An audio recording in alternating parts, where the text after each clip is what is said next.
예, 오늘 말씀의 제목 따라해 보실까요? 이단과의 영적 전쟁 1. 이단의 도전. 이제 오늘부터 3주간에 걸쳐서 이단과의 영적 전쟁이라는 이런 주제를 가지고 주일마다 함께 말씀을 나누고자 합니다. 여러분, 최근에 우리 여기 하나로마트 건너편에서 어떤 이단이 설치고 있죠. 누군지 아시죠? 뭐라고 얘기를 해요? 아름다운 신천지입니다. 그러면서 막 라면 나눠주고 막 온갖 악한 짓들을 지금 벌이고 있죠. 아주 심각한 문제입니다. 지금 우리 진부 지역뿐만 아니라 여기 봉평에도 얘기를 들으니까 봉평에도 그렇고 강릉도 그렇고 지금 여기저기서 이단들이 얼마나 기승을 부리고 있는지 몰라요. 그래서 이거는 굉장히 심각한 상황이다. 그래서 3주 동안 이 이단과의 영적 전쟁이라는 이런 주제를 가지고 우리가 특별히 이 이단을 어떻게 대처하고 어떻게 우리가 영적인 무장을 해야 되는지 함께 말씀을 통해 나눠보고자 합니다. 얼마 전 타 교단 이단 사이비 대책위원회에서 최근 교회를 위협하는 세력들에 대한 대처 방안이라는 주제로 세미나가 열린 적이 있었습니다. 그런데 이 세미나에서 이단과 관련된 최근의 한국교회 상황이 보고가 되었는데 그 중에 아주 충격적인 내용이 있었습니다. 그 내용이 뭐냐면 한국교회 성도를 지금 한 860만 명 정도 이렇게 이제 계산을 하고 있는데 그 860만 명 가운데 이단의 숫자가 최소한 100만 명이 된다는 거예요. 100만 명. 그러니까 한국교회 교인 가운데 12%가 이미 이단에 넘어갔다는 것입니다. 자, 또한 이 이단에 빠진 교인들은요, 일반 교인들에 비해서 헌금이나 출석이나 전도 등의 열심 면에서 약 4배의 힘을 보이고 있기 때문에 이 100만 명의 교인은 일반 교인 400만 명의 힘을 과시하고 있다는 거예요. 그래서 앞으로 약 50만 명 정도만 더 이단에 빠져들게 된다면 한국교회는 돌이킬 수 없을 정도의 커다란 아주 심각한 위기를 맞게 될 것이다 라고 그렇게 그 세미나를 통해서 보고가 되었습니다. 자, 실제로 우리 주변에 기독교 역사상 그 어느 때보다도 많은 이단들이 들끓고 있습니다. 한 조사 자료를 보니까요, 현재까지 이단이라고 밝혀진 그 이단의 종류가 약 100여 종이 된다고 합니다. 100여 종. 그러니까 우리가 생각했던 것보다 훨씬 더 많은 거예요. 그리고 이게 다가 아니에요. 아직 밝혀지지 않은 이단까지 합하면 그 종류가 무려 150여 종이나 된다는 것입니다. 정말 어떤 이단이 있는지 다 제대로 파악할 수 없을 정도로 너무나 많은 이단들이 우리 주변에 있다는 거예요. 자, 이단 전문가인 탁지일 박사에 의하면요, 현재 한국교회에서 활동하고 있는 이단들이 크게 3가지 유형으로 이렇게 나눠진다고 합니다. 자, 첫 번째 유형은 외국에서 유입된 이단들이 있어요. 여러분, 대표적으로 자, 여기 쭉 저기 검은리 쪽으로 가다 보면 하나 있죠. 뭐가 있습니까? 여호와의 증인. 여호와의 증인이 외국에서 유입된 이단, 가장 대표적인 이단 중에 하나입니다. 그리고 여러분, 몰몬교가 있어요. 몰몬교. 예전에는 마릴송도 예수 그리스도의 교회라고 했다가 최근에 이름을 바꿨어요. 예수 그리스도 후기 성도 교회라고 그렇게 바꾼 몰몬교가 있고, 또 여러분 안식교가 있죠. 안식교. 우리 교회 바로 길 건너가면 안식교가 있죠. 자, 두 번째 유형으로는 우리나라에서 자생적으로 생겨난 이단들이 있습니다. 자, 문선명 하면 뭐가 떠오르죠? 통일교. 그리고 전도관으로 알려진 박태선의 천부교.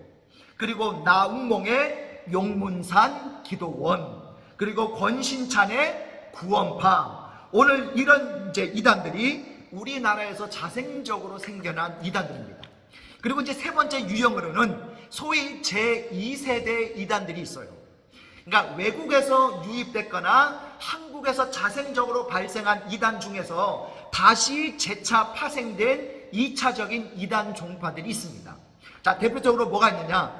통일교에서 파생된 JMS 정명석이라는 이단이 있죠. 그리고 구원파의 교회에서 파생된 박옥수, 맨날 무슨 성경 세미나 한다고 광고하고 있는 박옥수가 있죠. 그리고 안식교에서 파생된 하나님의 교회, 어머니 하나님, 그거 주장하는 이단입니다. 그리고 장막성전에서 파생된 지금 요즘 아주 시끄럽게 하고 있는 누구? 신천지가 있죠. 자, 최근에 가장 경계해야 할 이단들이 바로 이런 것들입니다. 자, 우선 추수꾼을 앞세워서 기성 교회들을 적극적으로 공략해 오고 있는 이만희의 신천지를 우리가 대표적으로 예를 들 수 있는데요. 자, 그 다음에 안상홍 증인회라고도 하는 하나님의 교회도 역시 아주 공격적인 그런 포교 활동을 벌이고 있고요. 그리고 또 하나 성경 세미나로 성도들을 미혹하는 이 박옥수의 구원파 기쁜 소식 강남교회라고 그렇게 일컫는데요. 그런 이단들이 기승을 부리고 있습니다. 자, 최근에 이런 이단들은요, 과거와 달리 아주 다양한 접근 방법을 사용하고 있는데, 첫 번째 방법으로는 매스컴을 적극적인 홍보 수단으로 활용하고 있다는 거예요. 예전에 TV를 보는데 이 박옥수가 성경 세미나 한다고 TV에서 광고를 하더라고요. 제가 그걸 보고 얼마나 충격을 받았는지 모릅니다. 여러분, 매스컴을 적극적인 홍보 수단으로 이단들이 활용하고 있다는 거예요. 두 번째는 기독교 연합체를 만들어 가지고 기독교 내에 자신들의 옹호자들을 앞세워가지고 저들을 통해서 대리전을 펼치는 그런 방법도 쓰고 있다는 겁니다.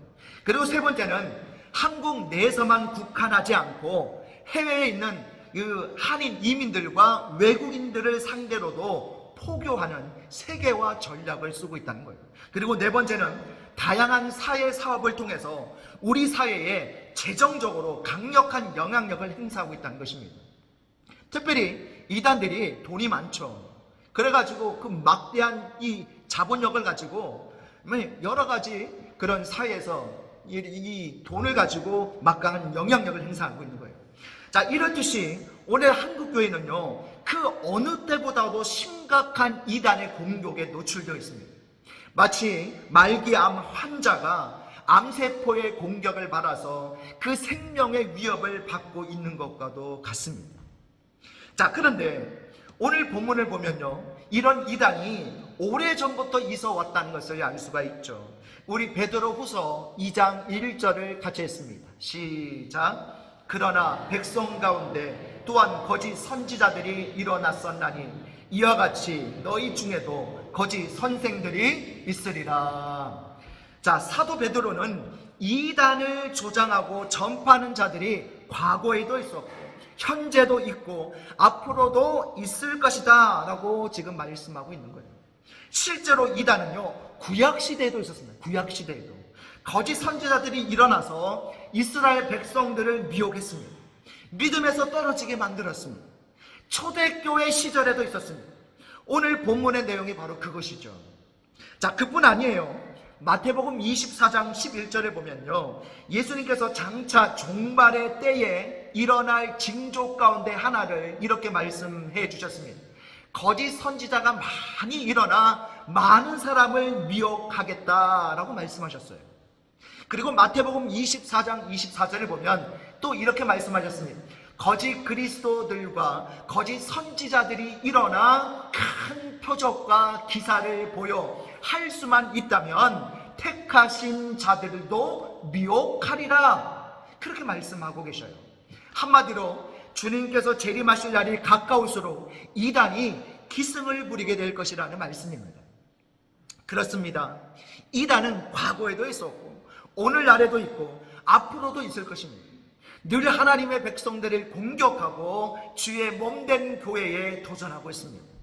제가 어느 날 평일에 이렇게 이제 목양실에서 이렇게 설교 준비를 하고 있는데 누가 계십니까? 하고 이렇게 젊은 사람들, 청년들 목소리가 들리는 거예요. 누가 오셨나요? 해서 문을 열고 나가봤더니 청년 한 4명이 왔습니다. 그런데 뭐라고 소개하는지 아십니까? 우리는 신천지에서 왔어요. 목사님 되십니까? 맞는데요, 저 목사님이랑 성경 토론하고 싶은데요. 제가 뭐라고 했을까요? 자, 뭐라고 했겠습니까? 어디 감히 이것들이 썩 나가 있어. 어디 감히 거룩한 성전에 이런 이단 사이비가 어디 감 이렇게 하고는 싶었으나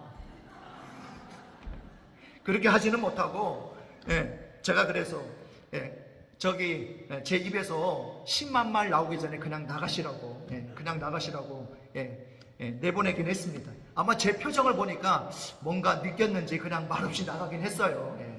여러분, 지금 이런 거예요. 목사 만나서 성경 토론해 보자고 그렇게 신천지에서 찾아오는 시대입니다. 여러분, 특히 종말이 가까울수록 이단의 도전은요 더 거세질 것이다라는 거죠. 실제로 오늘 한국교회에 그 어느 때보다도 이단의 도전이 거셉니다. 이런 현상은요 아마 갈수록 더욱더 거세게 일어나게 될 거예요. 오늘 본문에는 이렇게 끊임없이 공격해 오고 있는 이런 이단의 도전에 관해서 말씀해 주고 있는데, 자, 이단이 어떻게 도전해 오는가를 말씀해 주고 있습니다.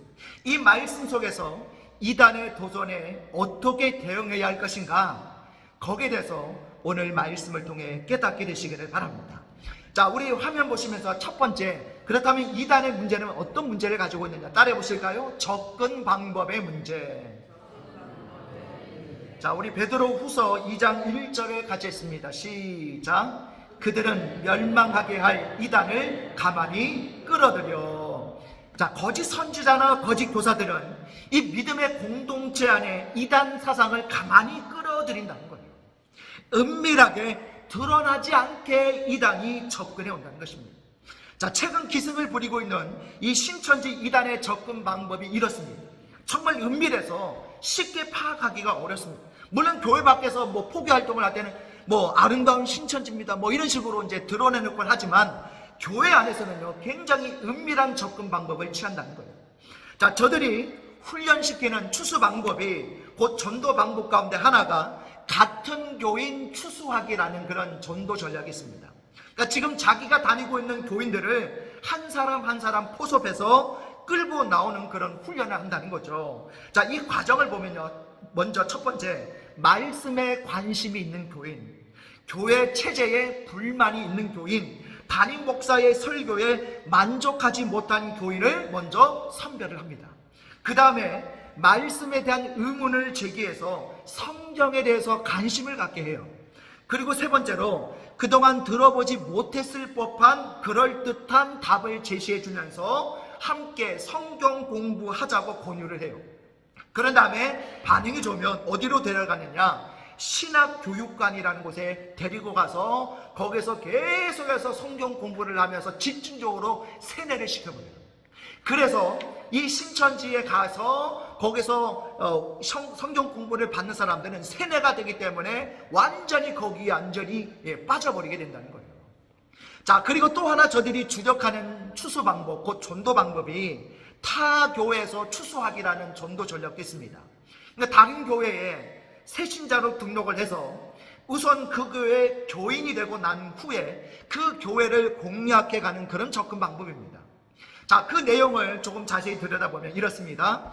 타 교회를 방문해서 교회 상황을 파악을 한다. 두 번째, 추수 대상 교회라고 판단이 되면 그 교회에 새신자로 등록을 한다. 세 번째, 열심히 교회 활동에 참여해서 인정을 받고 사람들과 친분을 돈독하게 쌓으며 추수 대상자를 물색한다. 그리고 네 번째, 추수 대상자가 물색이 되면 성경의 의문점을 제기해서 성경 말씀에 대한 관심을 고조시킨다. 그리고 마지막 다섯 번째는 함께 성경 공부하자고 신학교육관으로 인도해 낸다. 이런 전략을 쓴다는 거예요.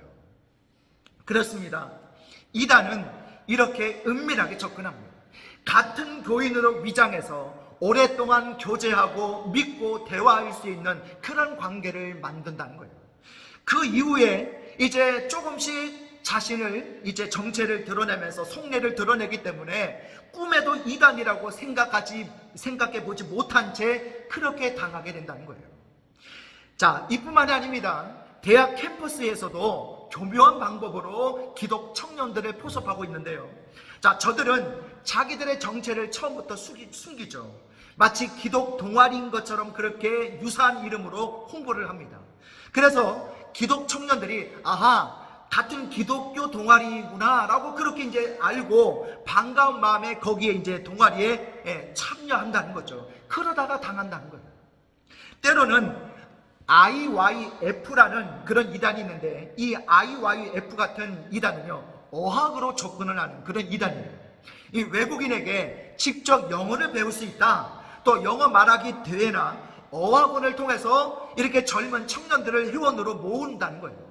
그러면서 원어민과 영어 성경 공부를 한다고 하면서 그 기독 청년들을 모으다가 그들을 자신들의 그 이단 교리로 그들을 세뇌를 시킨다는 거죠.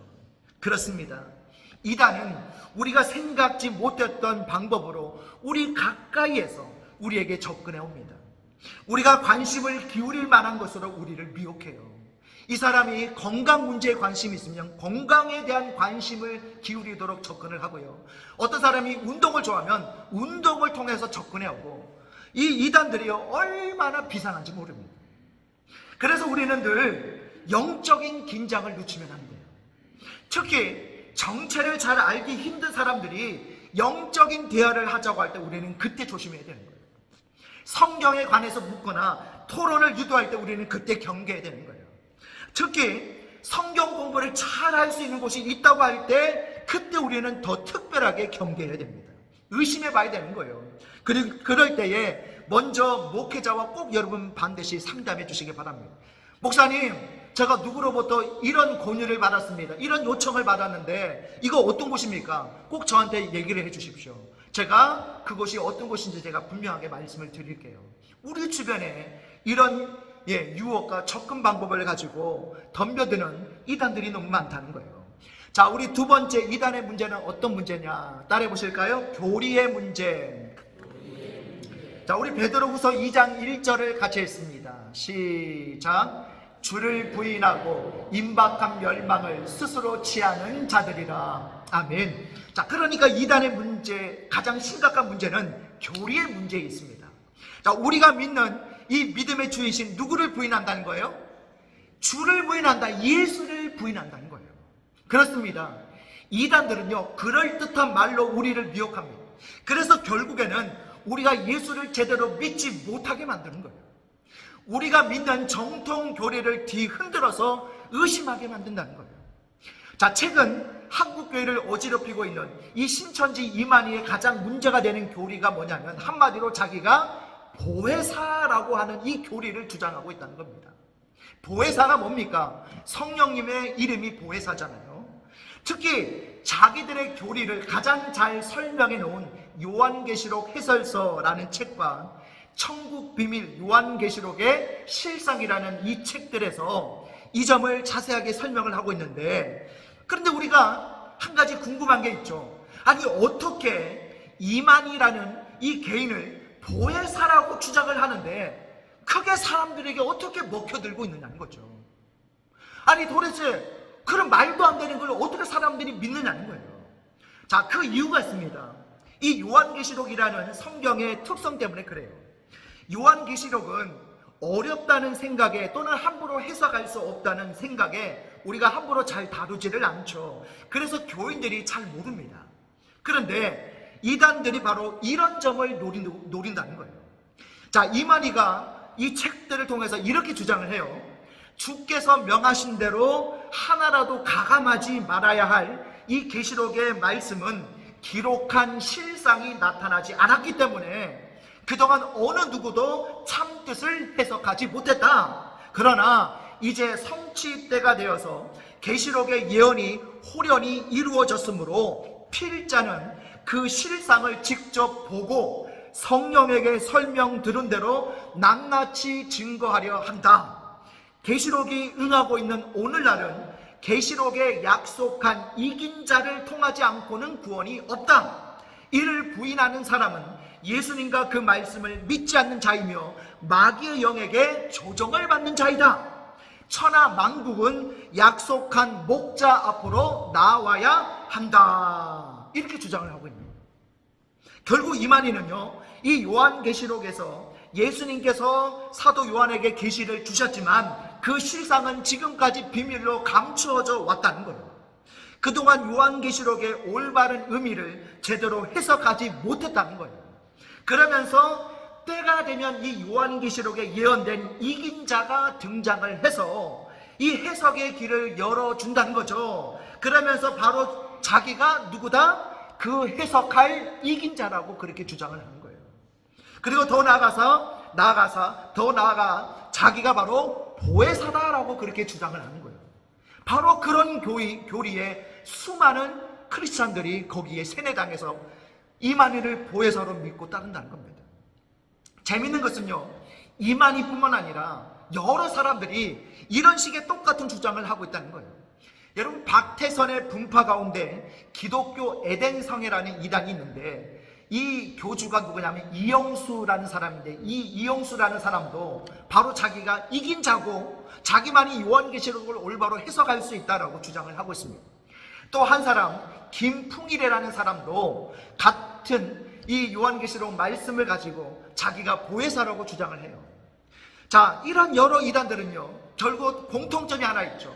자기들의 교주가 다 어떻게 해요? 자기를 신격화한다는 겁니다. 자기들이 재림 예수고, 자기들이 보혜사고, 자기들이 예언된 이긴 자라고 그렇게 공통된 주장들을 하고 있습니다. 결국 기독교 정통 교리를 정면으로 부인을 하고 있는 거죠. 그래서 우리는 흔들리지 않는 이 믿음 위에 굳건히 서 있어야 됩니다. 2000년 동안 기독교가 지켜온 사도적 신앙 고백을 굳건히 지켜야 될 줄 믿습니다. 정통교회의 가르침과 성경 해석을 따라가야 될 줄로 믿습니다. 분명한 것은요, 오직 예수님을 믿어야만 구원받는다는 거예요. 그리고 예수님께서는 장차 다시 오실 것이라는 것입니다. 특히 기존 교회를 지나치게 비판하는 것을 경계해야 됩니다. 그리고 기성교회의 설교나 성경 공부의 문제를 지나치게 비판하는 것도 경계해야 됩니다. 그러면서 은연중에 특정인을 신격화하는 것을 철저하게 배격해야 될 줄 믿습니다. 자, 마지막 세 번째 이단들의 문제 따라해 보실까요? 삶의 문제. 자, 우리 베드로후서 2장 2절과 3절을 같이 했습니다. 시작. 여럿이 그들의 호색하는 것을 따르리니 이로 말미암아 진리의 도가 비방을 받을 것이요 그들이 탐심으로써 지어낸 말을 가지고 너희로 이득을 삼으니. 아멘. 자, 이단은 결국 그 삶의 문제가 있다는 거예요. 자, 특히 그 삶에서 거룩성이 다 사라지게 된다는 것입니다. 자, 우선 가장 큰 문제가 되는 것이 바로 음란한 문제죠. 이것은 이단에게서 나타나는 공통적인 삶의 대표적인 문제입니다. 자, 지난 2018년에 4명을 성폭행한 혐의로 대법원으로부터 징역 10년을 선고받아 복역 중이다가 출소했던 이 JMS 정명석이 자, 또다시 여신도를 성폭행한 혐의로 지금 현재까지도 재판 중에 있습니다. 자, 이단에서 이런 음란의 문제가 빈번하게 일어나는 이유가 무엇일까요? 저들의 구원론에 치명적인 문제가 있기 때문이다라는 거예요. 자, 교주 자신이 스스로 높아져서 자신을 통해서 구원을 받는다 이렇게 주장을 하죠. 그 자기는 신이다라는 거죠. 초월적 존재이기 때문에 뭐 윤리적인 문제 그 너머에 있는 존재라고 그렇게 착각을 하는 거죠. 그래서 자신과 성적 관계를 맺는 것은 하나의 은혜다라고 그렇게 주장을, 말도 안 되는 주장을 하는 거죠. 결국 대부분의 이단에서 이런 음란의 문제가 일어나게 된다는 겁니다. 다음으로 문제가 되는 것이 바로 항상 또 금전 문제가 발생하죠. 이단들이 가지고 있는 또 하나의 공통적인 특징 중에 하나는 바로 금전의 강조와 이런 재정적 비리에 있다는 겁니다. 교권 유지를 위해 필요한 경제적인 조달은 교인들의 맹목적인 기부를 유도해서 충당하고 있죠. 저들은 헌금을 내세 보장의 보증 수표인 것처럼 그렇게 가장하거나 종말이 가까이 왔으므로 물질은 무익한 것처럼 그렇게 위장해서 성도들의 금전을 갈취하는 그런 수법을 사용하고 있습니다. 그래서 이단에 빠졌던 사람들은 결국 모든 경제권을 다 상실해버리게 됐죠. 그러면 왜 이단에는 이런 윤리적인 문제가 끊임없이 일어나는 것일까요? 결정적으로 저들이 악한 영의 지배를 받고 있기 때문이다라는 겁니다. 성령은 거룩한 영이시기 때문에 성령의 인도를 만난 성도들은 거룩한 삶을 살게 되어 있습니다. 그러나 이단들 뒤에는 악한 영들이 있기 때문에 결국은 그 삶에서 거룩성이 소멸되고 악을 저지르게 되는 거죠. 여러분, 오늘 우리 주변에는 그 어느 때보다도 이단이 기승을 부리고 있습니다. 그리고 이런 현상은 갈수록 더 심화될 것입니다.